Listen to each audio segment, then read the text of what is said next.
Olá, povo de Deus, seja muito bem-vindo. Você está na nossa série de meditações na carta de Paulo aos Romanos. Hoje meditaremos no capítulo 6. A partir do versículo 15 diz assim: E então, vamos pecar porque não estamos debaixo da lei, mas debaixo da graça? De maneira nenhuma.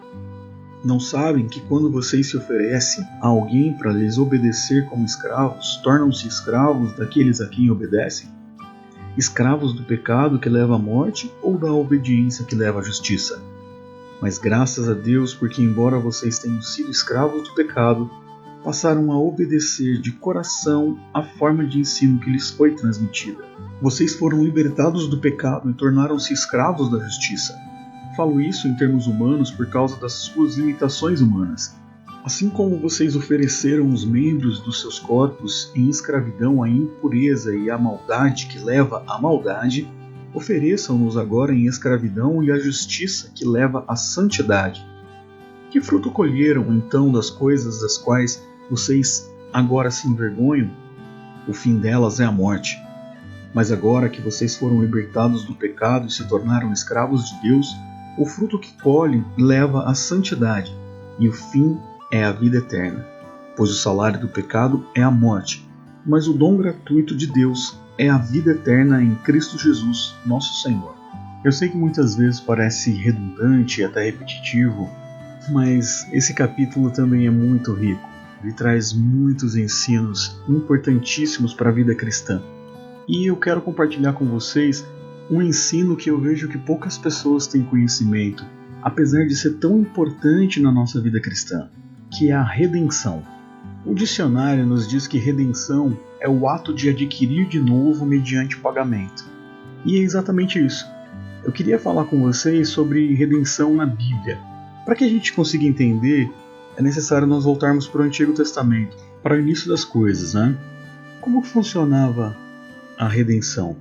Eu quero que você vá comigo em uma viagem e se coloque no caminho de um judeu, mas você é um estrangeiro.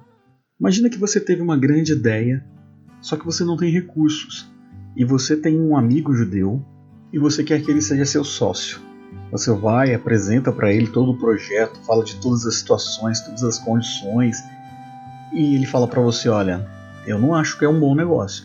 E você insiste e ele diz: não, até que você então tem uma ideia. Então me empresta o dinheiro. Ele te empresta mediante pagamento de juros. Imagine que você tem aquela ideia maravilhosa, você faz tudo e no fim dá tudo errado. Você simplesmente pode chegar para ele e falar: olha cara, deu errado, dar um tapinha nas costas dele e pedir desculpa? É claro que não. Ele vai cobrar. E como era feito o pagamento?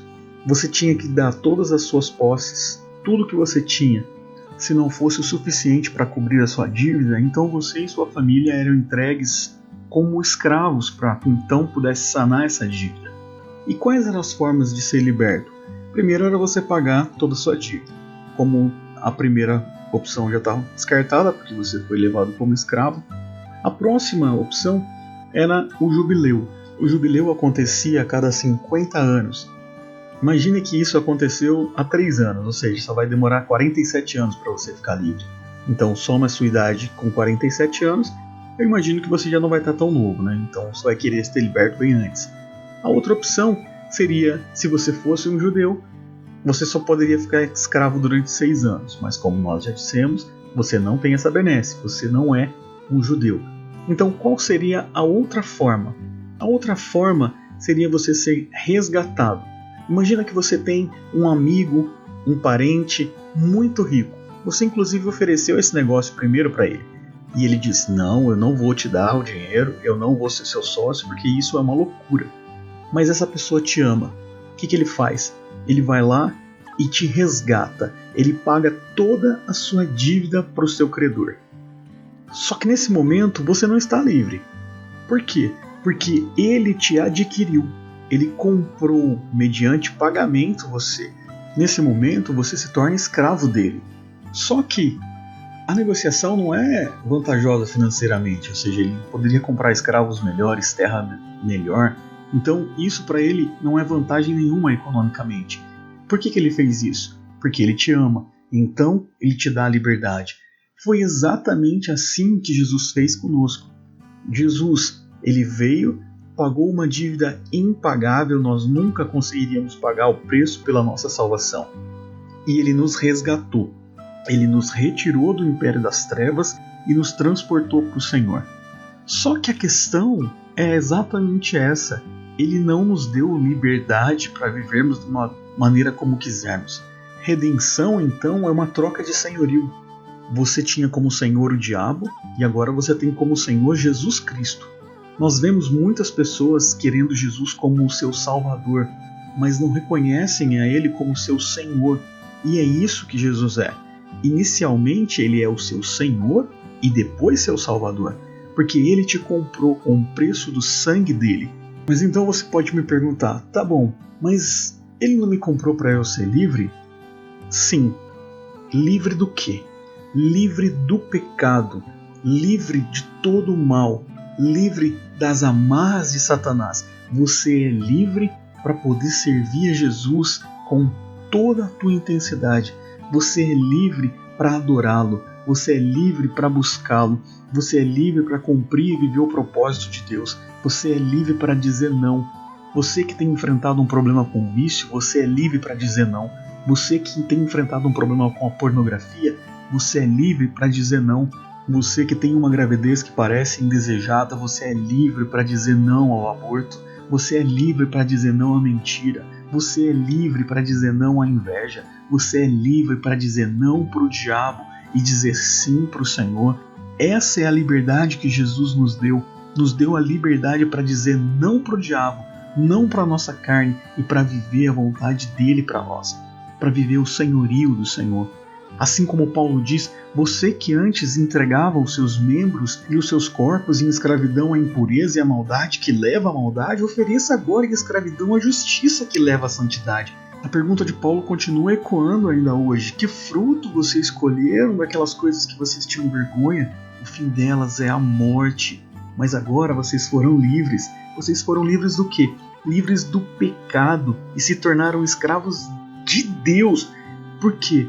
Porque o fruto dessa escravidão leva à santidade e o fim deles é a vida eterna. As cordas que nos prendem são cordas de amor, são cordas de alguém que nos ama profundamente. No Antigo Testamento, a escravidão era algo muito comum.